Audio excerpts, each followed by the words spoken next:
Hi everyone! Today I'm sharing a pop-up box card using one of LDRS Creative's new July stamp set called Ants Pants, along with a Sun and Clouds die set.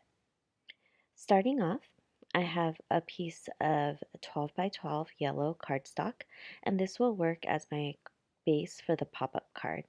I trimmed down one side to 6.5 inches, and I'm going to score it on the long side at 2 3/4, 5.5, 8 1/4, and 11 inches. I'll also flip it to the long side and score it down at 2 3/4 inches.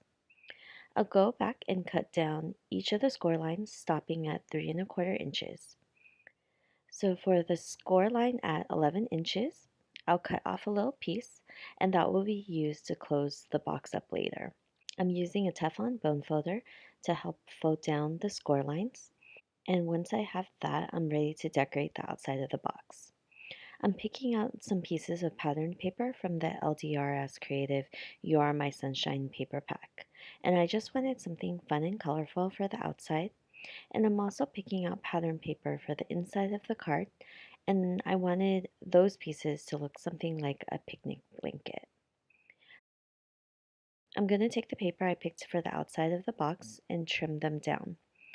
Since these papers are 6 by 6, I'm trimming down my card base by 1/4 inch so everything fits nicely. You don't have to do this, but I just chose to. So for the pattern paper that goes on the outside, I'm cutting a piece that's 2.5 by 6, then 3 squares that are 2.5 inches, and 2 pieces that will be 2.5 by 3 1/4 inches. And you'll notice that I cut out 3 for the bottom pieces, but I'm going to create a bottom window, so I actually won't need that piece. So since I have everything laid out, I'm going to go ahead and glue everything down. The reason why the first panel is longer and takes up the entire space is that I want something sturdy so that this box will stay open and it doesn't flap around. You'll see with the other pieces, the side of the boxes fold down, and I don't want the back panel to do that because I want to create a scene for that.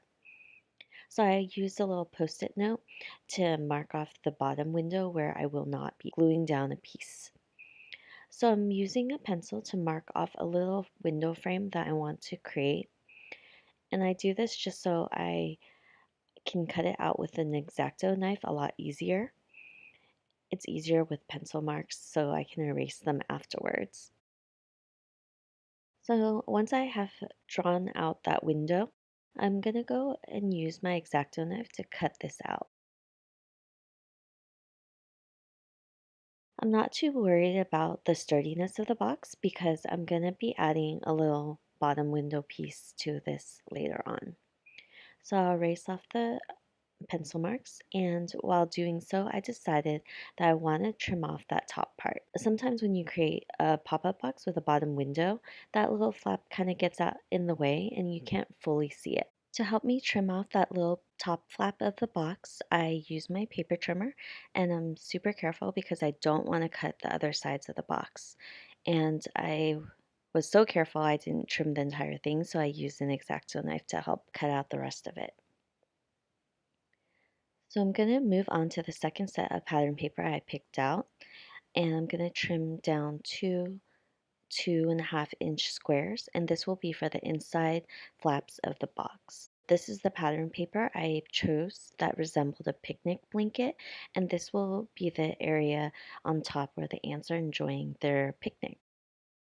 I'm grabbing the Ants Pants stamp set and pulling out almost all the images. Actually, I think all the images. And I'm going to be stamping using Raven Hybrid ink. It's a super dark ink and it dries very fast. So I have all these images trimmed out.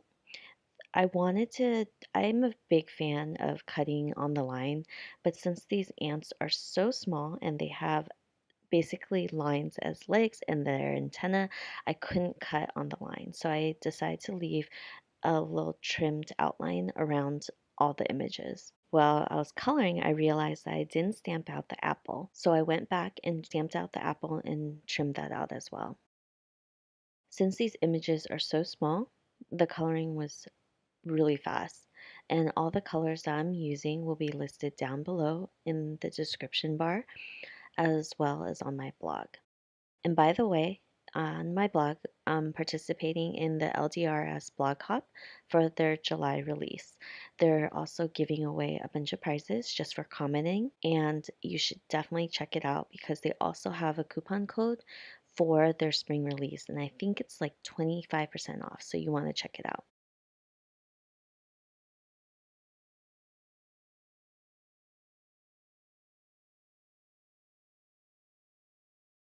For the bottom window of this card, I'm trimming out a piece that fits exactly behind that window.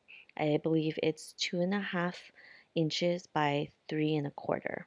I'm using the sandy beach die to cut out these little pieces that you see. I'm also using coffee bean hybrid ink to ink up the edges. And my idea behind this whole scene that's happening, it might not look like much right now, but remember as a kid and in the classroom they had ant farms? So I wanted to create a mini ant farm at the bottom window where the little ants are crawling.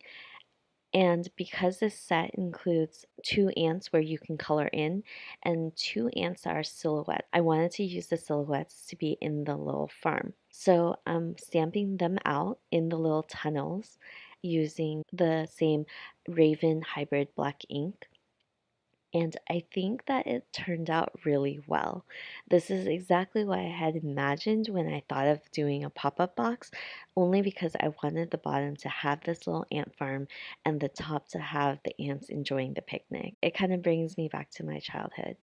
So I was really careful stamping out these tunnels, so I kind of stamped too lightly. Even though this ink is so dark, I was just really light-handed with it, so I went back and colored it in with a black marker. So once I'm done with that, on the back of the window, I'm adding score tape so I can tape this little ant farm scene I had created onto the back window. And this also helps with the sturdiness of the card itself because the frame is super thin. It was a little unsturdy, but this makes it so much more sturdy. I'm moving on to the background and I'm trimming out a 2.5 by 6 inch panel, and this will be used for the scene that I want to create for the picnic. I'm using Little Boy Blue ink to color up this background. And this color is perfect for the sky because it's not too dark. It's actually quite light where it just looks like a really nice sunny day. So I'll adhere that into the box. I also need to cut out two 1 inch strips of the same pattern paper I chose, and I'm trimming it down to 3 3/4, and I'm scoring 1 inch on each side. And these are the little strips that will be inside the box and will be holding the scene that we're going to create. So I go ahead and tape up the box, and I'm also adding score tape to the sides of those strips. And I'm using score tape because I just didn't want to deal with liquid adhesive, and I had just run out of adhesive on my tape runner. So I went with 3 little pieces of score tape on each edge. And that's fine, it just took a little extra time, but no big deal. So I'm inserting them into the box, and these will hold up the little picnic scene. And I like to also make sure that it folds down well. So I'll fold down the boxes on both sides just to make sure that it moves nicely. So for the scene itself, I'm just adding score tape and arranging everything. And you'll see that I end up rearranging things, even though I have a final product that you'll see at the end. In the picture, in my final picture of the card, you'll see that I had changed things around. I realized I had forgot the loaf of bread, so I had to add that. I moved the grapes around, and while adding the ants, they seemed to be small in my mind, but they were actually pretty big compared to the fruits. So I had to rearrange the fruits behind because they completely got blocked by the ants. So believe I moved the apple to the front so it's between the two ants like they're sharing it. and I move the grapes a little bit to the side so you can see them. And in the end, I end up changing it a little bit, but you get the idea. And you can always rearrange things. Just even though I taped it down, I was just very careful moving them around. So I'm using the sun and clouds die set to cut out the sun and two clouds and the bird. And the bird was on white paper, so I just colored it in with a black marker.